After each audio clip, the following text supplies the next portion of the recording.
没见到平津侯啊？侯府守卫极为森严，平津侯不愧是行务出身。他平生杀戮太多，自然也怕别人杀他。我仔细看了日头和云彩，当晚确实会有一场大雨。我若放任不管，下雨祠堂必会有损。到时候他杨真再到平津侯面前谗言几句，我的处境就很堪忧了。所以我选择退一步，但也错失了良机。这几日，平津侯便再也没有找过我了。国事难期是常态，平津侯贵人多望。第一日他记得你，第二日或许还残留一些印象，到了第三日，他就彻底把你给忘了。杨真太了解他了，知道如果你没有把握住第一次机会，就很难再突围了。恩公说的没有错，杨真这个人表面和善，骨子里虚伪慎妒。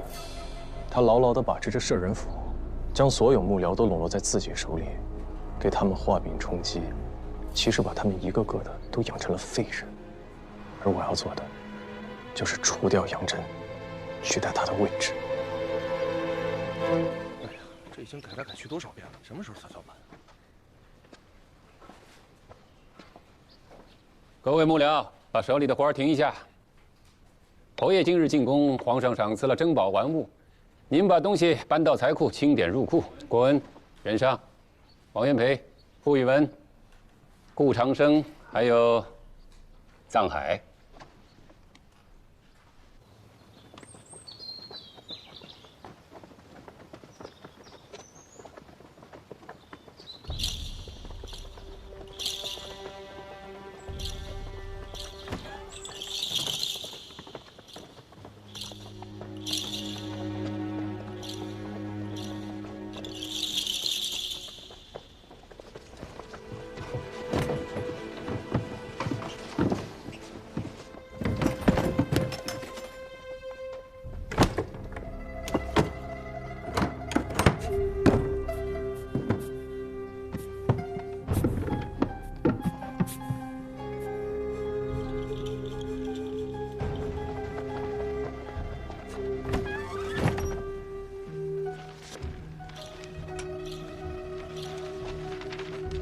百级龟甲纹琵琶一件，定窑白釉牡丹纹眉瓶一对，金镶宝石玉带2副，早春山水图1幅，宝冠玉带准题坐像1件，腹下缠臂巾2件。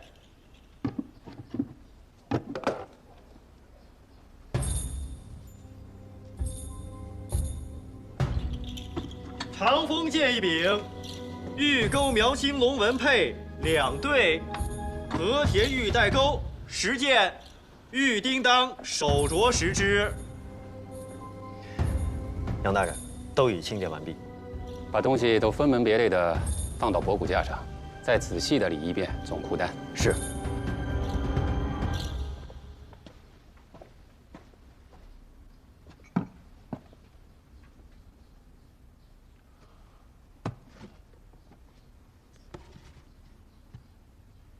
这和田玉杯怎么少了一只啊？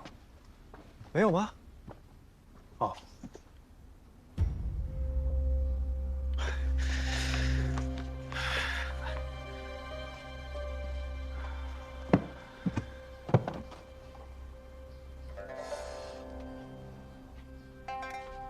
加下去是何意啊？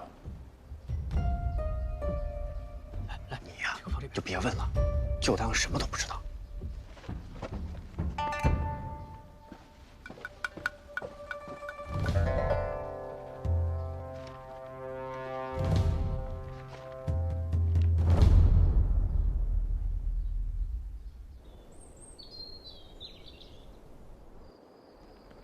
杨大人，已经全部记录在册，整理入库了。好，那你们都先回去吧。是。藏海留下。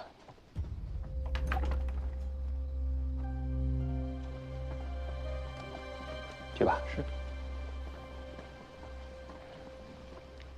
藏海，你留下来把东西再清点一遍。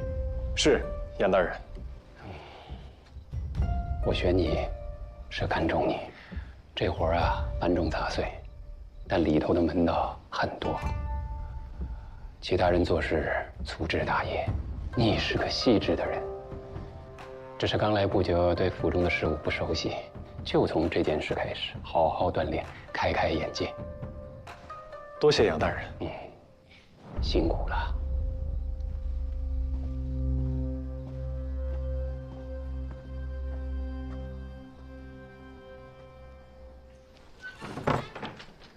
这个人出来之后，给我仔仔细细严查搜身，如有夹带，立刻抓起来。是。拖欠租金，区区几个小钱，何必要惊动顾大船主啊？中士所言极是，只是查出的货物非同小可，是墨刀。我大唐军中墨刀，淬火金两，锐不可当，依唐律，不得私藏倒卖。可经屋主证实，8年来有多批货物进出，本官查出的这一批，就有墨刀100把，幅员弩80副。顾船长，我想请问你，一个衙人倒腾这么大笔的武器，可以销往何处呢？既然说王立德出海，狄明府就应该出海捉拿便是，何必跑来扫中使的雅兴？在下已经说过了，从未雇过这么一号衙人。哎，顾船主，狄明府说你雇了那个衙人，哎，证据何在啊？娘子，别听。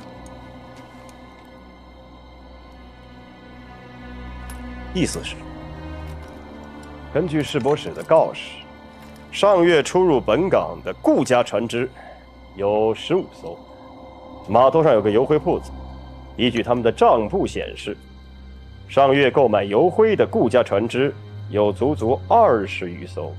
油灰，防水止漏。正是，这说明顾家的船有明船也有暗船，这衙人恐怕也是有明有暗。狄明府码头归我市舶使管，每一条船收1成的税。你说有明有暗，是告我失职喽？狄明府说王立德效力于顾某的船，又说船不在市舶使的告示上，那岂不是成了鬼船？顾船主，如果你手下的衙人贩卖刀弩，那可是谋反。小人冤枉，请中使明鉴。意思是，狄明府说市舶使漏税啊，这非同小可，待下官回去好好查查。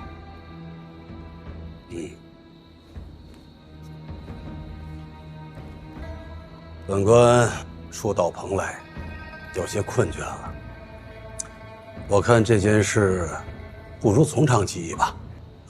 中使，此案事关重大，可否请顾船主留下，容我问个清楚？听狄明府的意思是怕本官护佑他2人。不敢。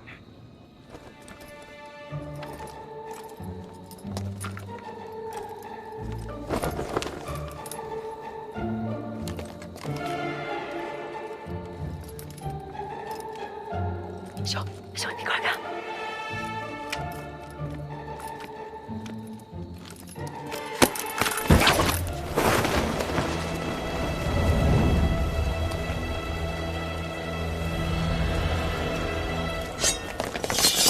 疯子，别动！别动！天家兄弟，干什么？天家兄弟，自己人，自己人，不会！明府，救命啊！明府，救命啊！住手！明府，都别急了！狄明府，你的人。2人确实是县衙公差。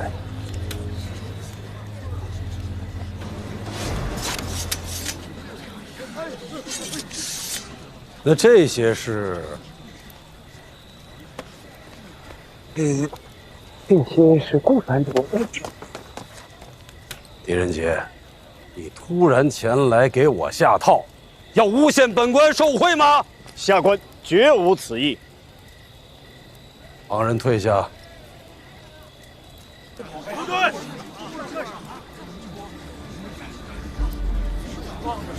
狄仁杰，接旨。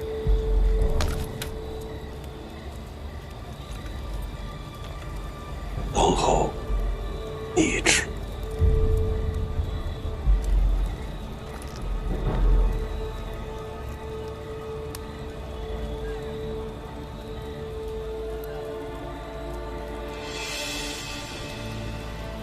狄仁杰，据查，近日有100骑黄金经蓬莱流入京城，朝中乱臣用其收买人心，扰乱市集，图谋不轨。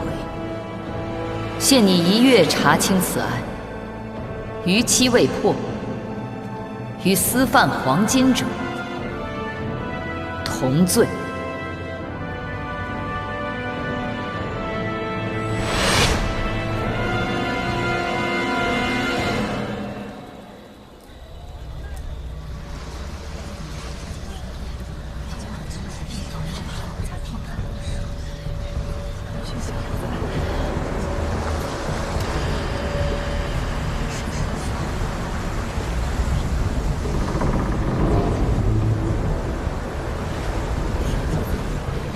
有艘船，看那边，看那边，船过来了！你看那边，船上好像没人，这是鬼船吧？走过去看看。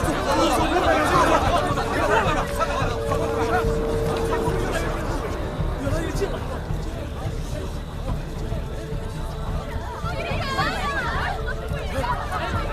船上好像没有人啊！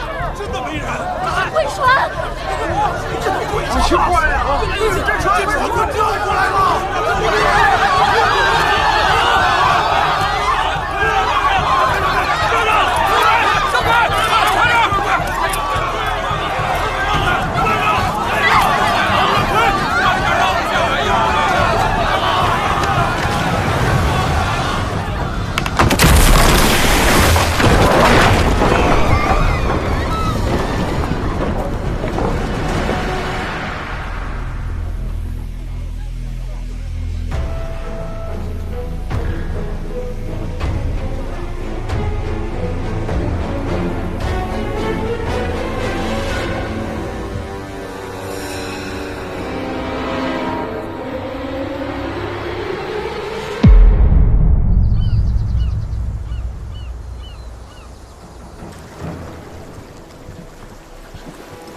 送仔细了，这边没有。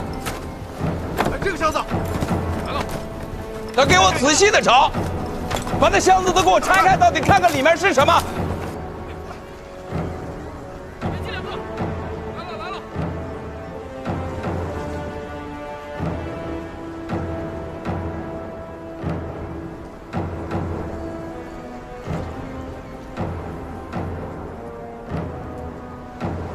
刘中使奉旨办案，昨天晚上，摆明了就是想敲顾船主和意思是一笔，赚足他俩的好处。你可倒好，把他的好事给坏了。昨晚真是意外，我疯了。早就跟你说了，小心行事。皇后现在谁也不相信，朝中官吏但凡被怀疑，轻则降职，重则流放。你不能再惹事了，这不是你意气风发成本事的时候。知道了。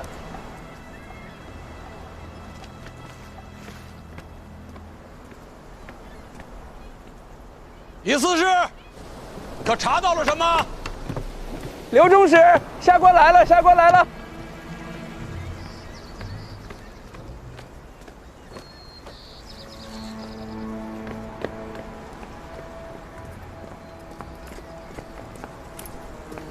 回禀刘中使，这条船诡异得很，确实是条鬼船。有这等怪事？船舱查了吗？看了。船舱之前是有水手的，住的用具也都在。伙房里面还有米和面。如果说是遇到了海盗袭击，杀了船员，那肯定是有打斗的痕迹啊。但是刀痕、剑痕都没有，莫非是他们受了惊吓以后一起跳海了？那船上的货物呢？就是些毛皮、草药，不值几个钱。可知道那些货物是从哪运来的？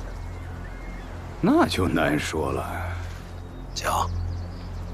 漠河国、百济、新罗、丹罗国、倭国都产这些东西。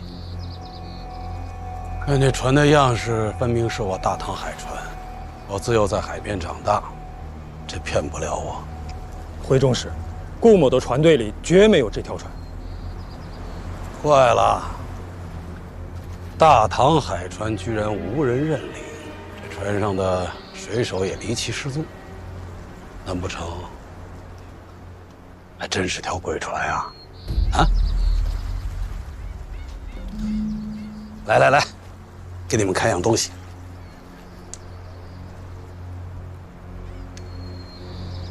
你们看看，这识得吗？这就是2个金子。可有什么区别？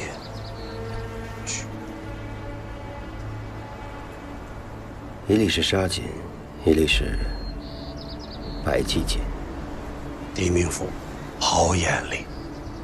沙金产自河流，都有杂质，便是这一粒。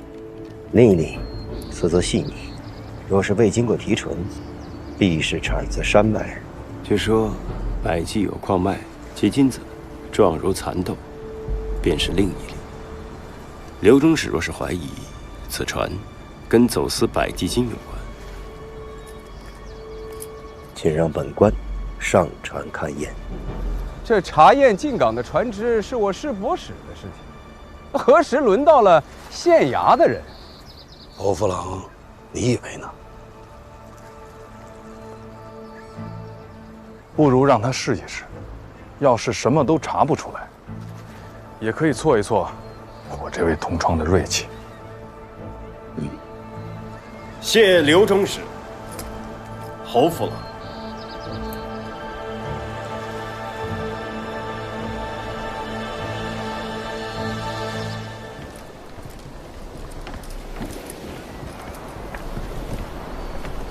皇后叫你查走私，意思是和顾川主明明都知道百济金，却在那儿装傻充愣，只有你一个人在这儿逞强出头。刘中使是带着密旨来的，这边没有，我能躲得掉吗？这个箱子来了，那边看一看，把这个打开。缺了一个，也许是有人拿着它逃生了。刘伯，这是干什么用的呀？这种滚木是船上用来移动重物用的。你看，原来也许就挂在那儿，被砍断了之后，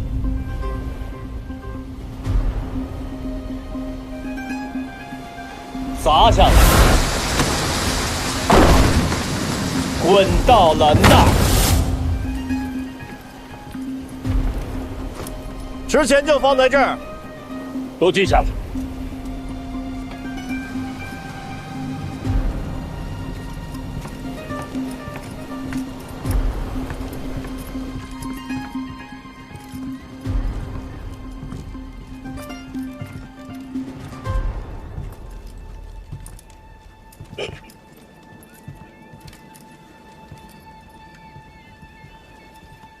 明府，他们还带了蘑菇来船上。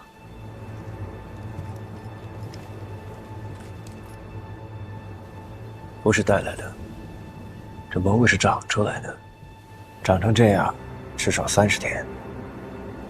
熬掉出事的时间，这船大概是在20天前驶来的蓬莱。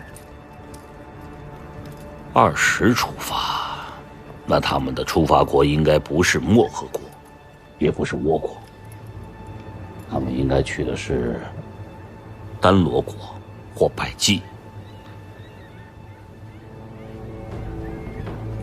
想百济金。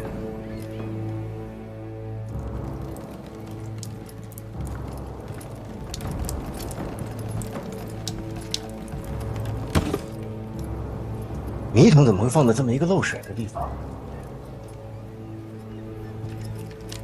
这都已经发霉了。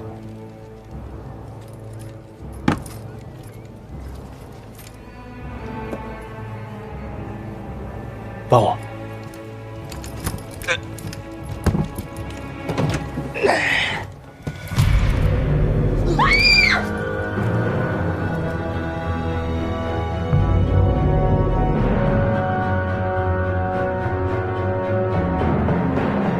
下来，救人。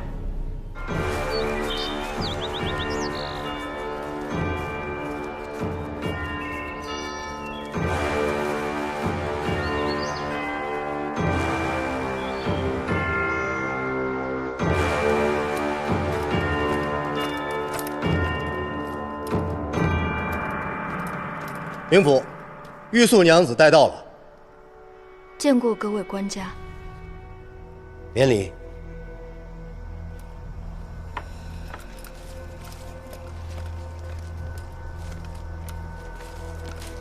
请开始问吧。 성함이 어떻게 되세요? 어디에서 오신 거예요? 저 백제 사람입니다. 백제는 탐락신화가 해마다 전란이 지주되고 있습니다. 저 살급을 잘 만들어요. 나라에 와서 장사하고 싶어요. 의리사는 제 직접 형이에요. 그냥 형 따라 배 탔는데 지금 모두 다 칼 들고 있어요. 너무 무서웠었어요. 이것만 만들고. 가는 도중에 방향을 여러 번 바꿨는데 하얀 자기 손을 봤어요. 여기서 다 죽을 거라고 형이 너무 두려웠었어요. 그날 무슨 일이 있었는지 모르겠어요. 좀 갇혀 있었어요.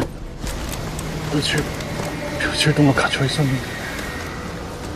그런데 이튿날까지 기다렸는데 어찌해도 판자가 안 열리는 것이오. 그래서 내 마구 소리를 질렀는데 아무런 회답조차 없었다. 等到第二天，他怎么推也推不动板子，拼了命的喊也没有人回答。如果不是被你们救了，他早就饿死了。问他可认得此人？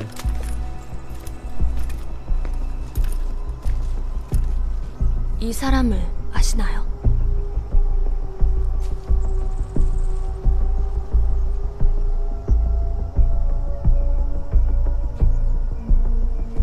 狄明府，别受这百济人的诓骗。从百济到蓬莱的航道上根本就没有小岛，单凭这一点，就足以证明这个瘦子在胡说八道。他不是饿疯了，就是在故意骗人。他的话没一句可信。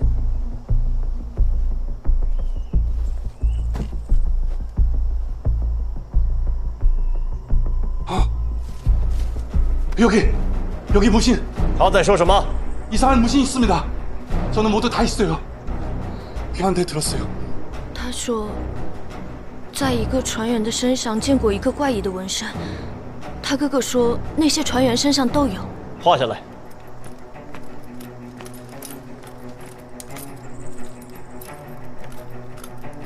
여기 보신 거를 그려주실 수 있어요?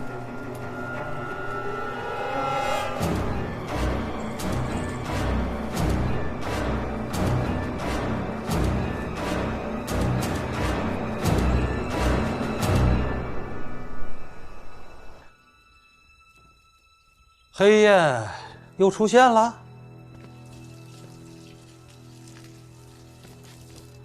是。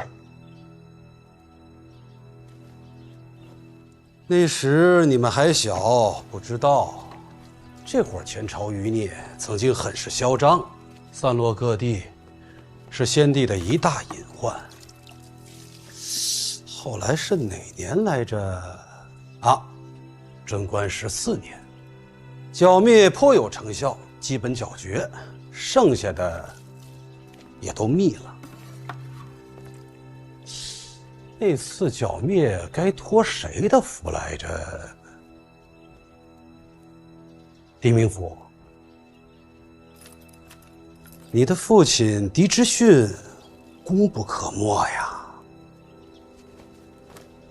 回中使，狄之训当年的案子早就已经平反了，而且也没有直接的证据证明他与黑焰有勾结。狄之训当年是受到威胁，才选择自尽身亡。不过，正如您所言，这销声匿迹多年的黑焰又卷土重来了。狄明府，你觉得这走私百济金的是这伙人吗？你现有证据，尚不足以得此结论。那还不快去查？是。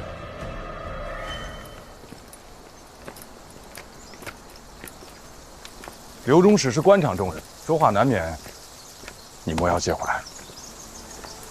前尘往事，不甚了了。射手无妨，只是没想到黑焰又卷入这大案。贞观14年剿灭过他们，今日一样可以。这次你我协力，一定可以。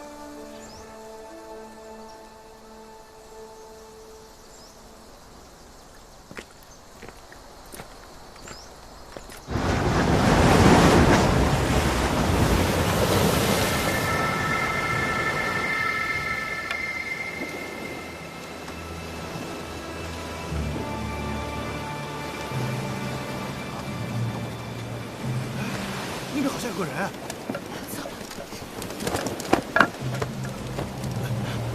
你怎么样了？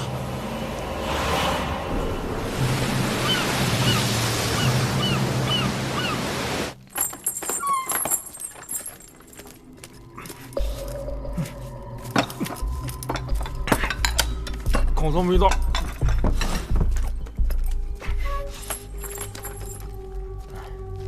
这都第5顿了，这傻小子被吃坏了。你说了，他又听不懂。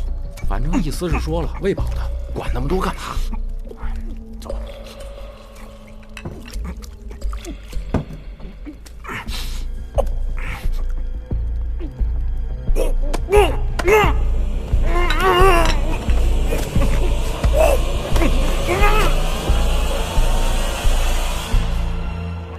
确定他是噎死的。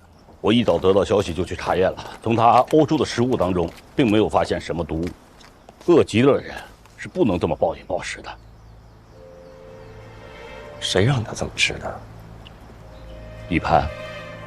明府，红叔，海滩上飘来一个人，像是那个鬼船上的船工。死的活的？活的。通报刘中使侯副郎，升堂。禀明府，此人全身腥臭无比，我们给他冲洗过了。下去吧。是。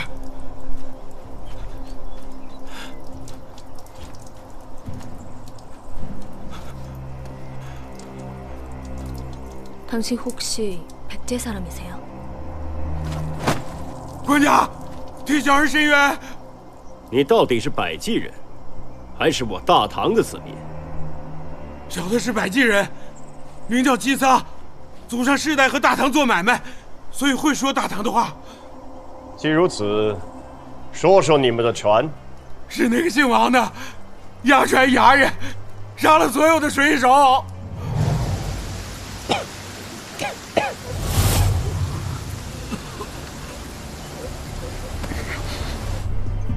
你可认得此人？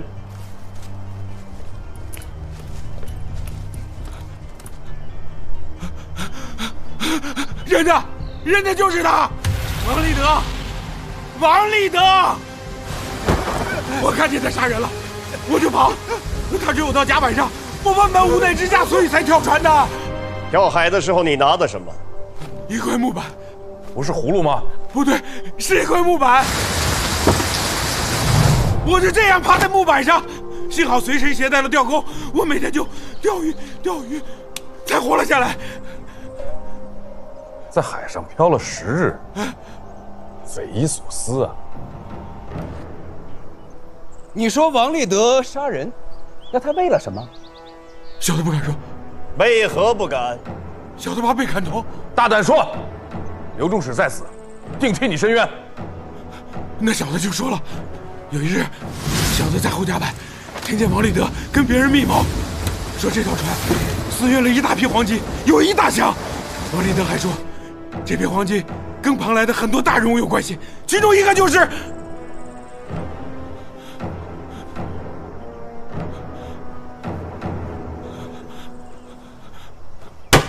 说，其中一个就是姓顾的船主，船就是他的。胡扯！这是横线。姓易的官家，血口喷人你！县令也收了他们的好处，好像叫姓狄。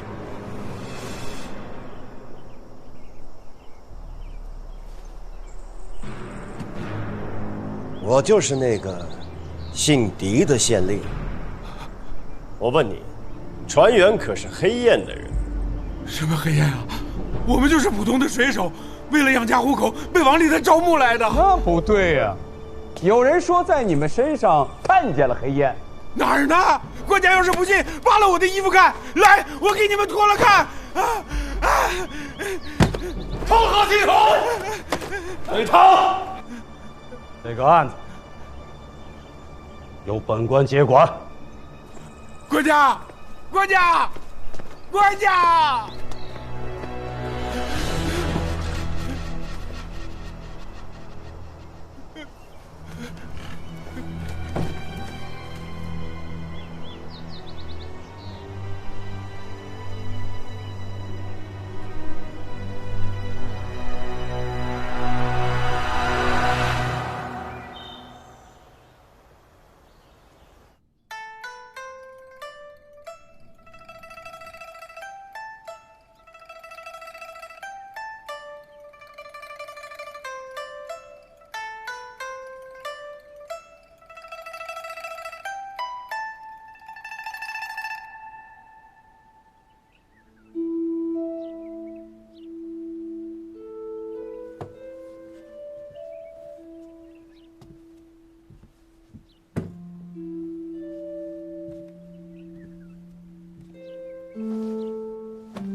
大哥，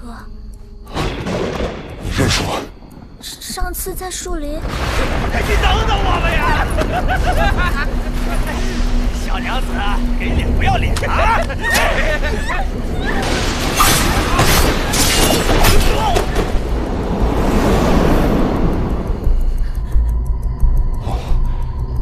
是你。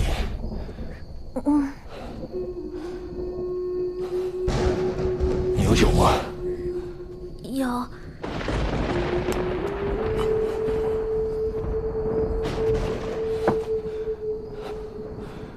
你会弹滨州小调吗？未曾学过。那随便弹个什么？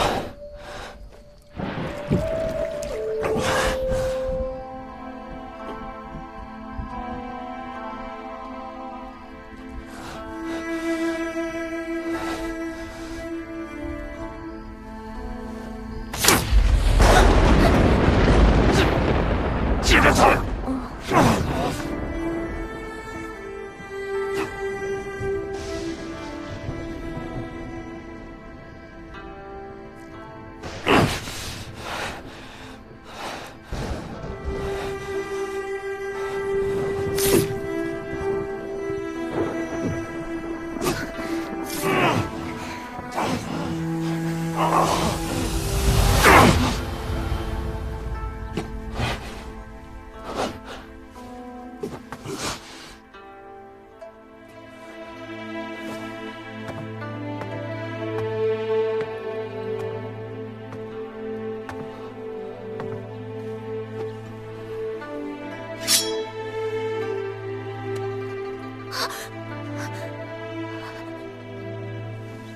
我是不是也不应该说那2个字？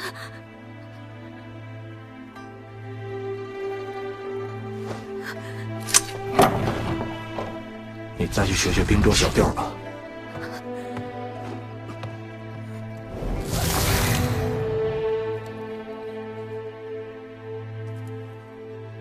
不要跟我说这种话！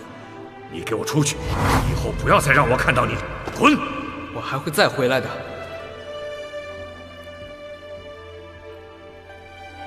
红叔，那个人是谁啊？他是一个家主不喜欢的人。你阿爷是罪业，你阿爷是叛党！你再说一次试试！我说你怎么了？难道不是吗？再说我阿爷一次试试！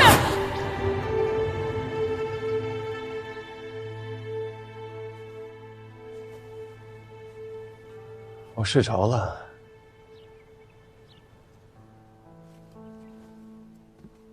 也就半炷香的时间。实在是抱歉。能为冥府分忧，荣幸之至。你的曲子总是能让我心绪沉静，思路也为之而清晰了。如此甚好。这次的案子不好破。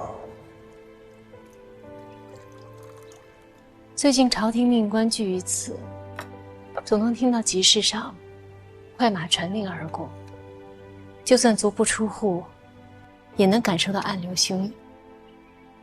想必冥府是为了此事而心烦吧？好喝。市井传闻说，此事是由一个叫黑燕的团伙。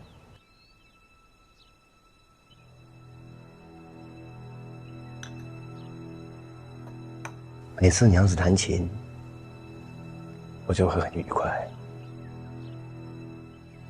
我还有事，告辞。冥府保重。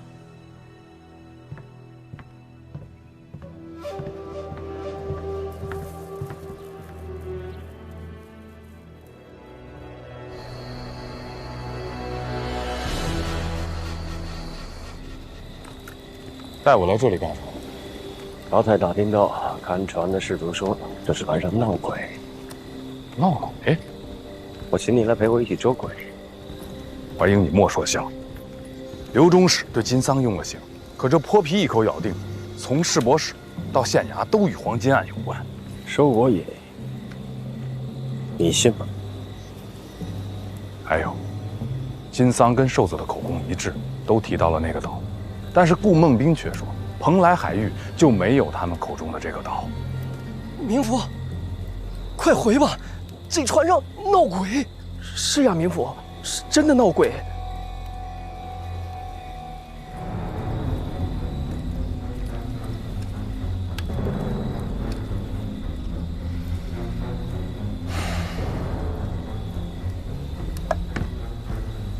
请。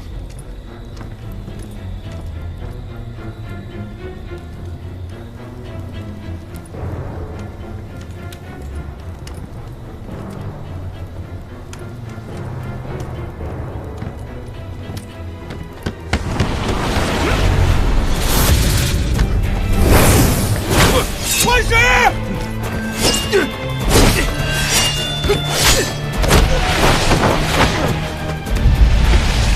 别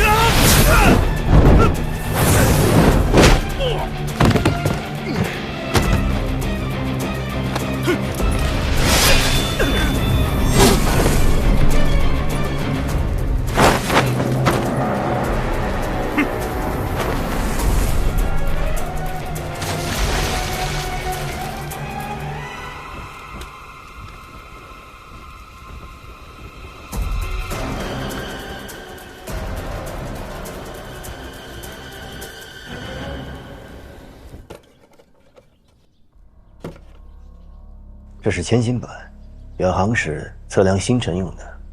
据我知晓，要靠此物确定航路。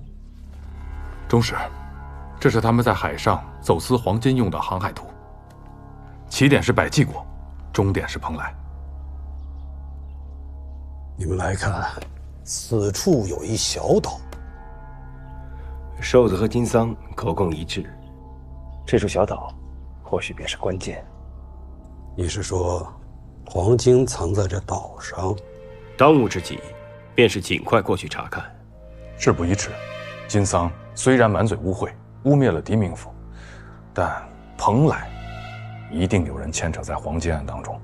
如果风声走漏了，恐怕别人会先行一步。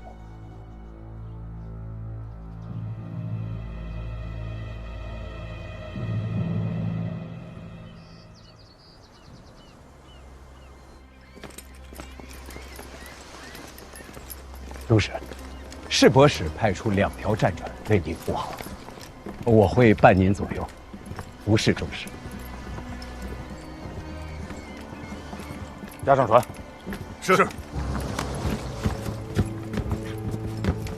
走。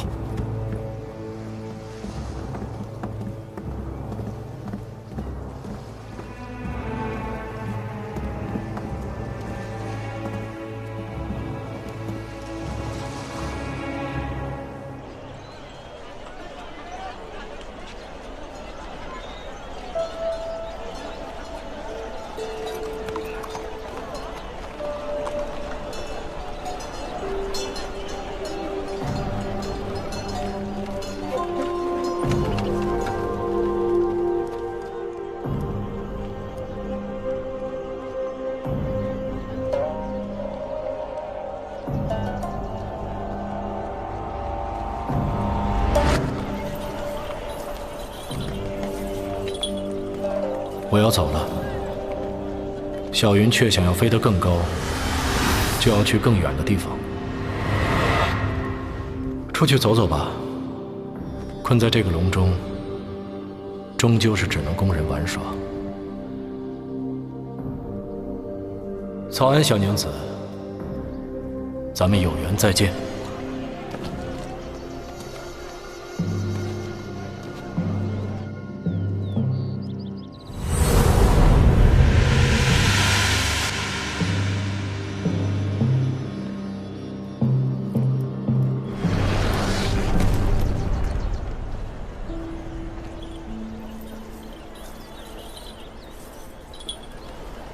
你在找人吗？怎么是你？刘中使要出海，他想让你上船唱曲。这趟出海或许有风险，千万记住，不要上船。怎么讲？黑夜，找个由头，不要上船，不要上船。多谢民府提醒。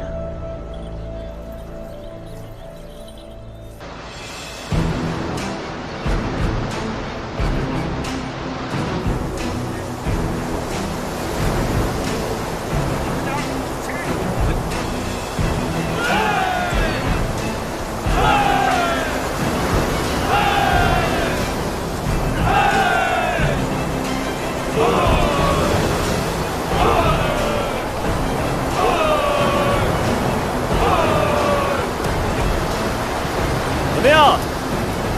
冲的。这就对了。还记得海图上说的吗？离蓬莱50里，下沉10丈，便得海泥发红。这么看来，我们驶在王立德的航道上。再过1日，便是海岛。班长，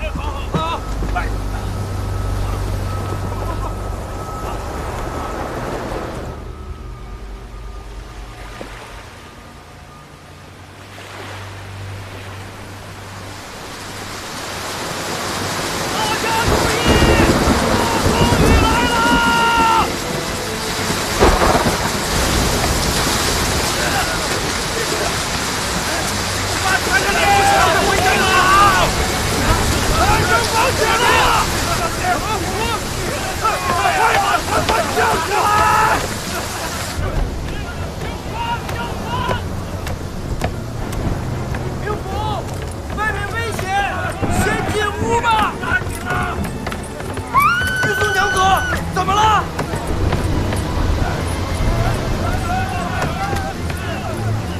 子，你没事吧？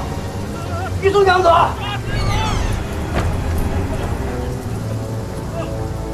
阿荣，快来帮忙！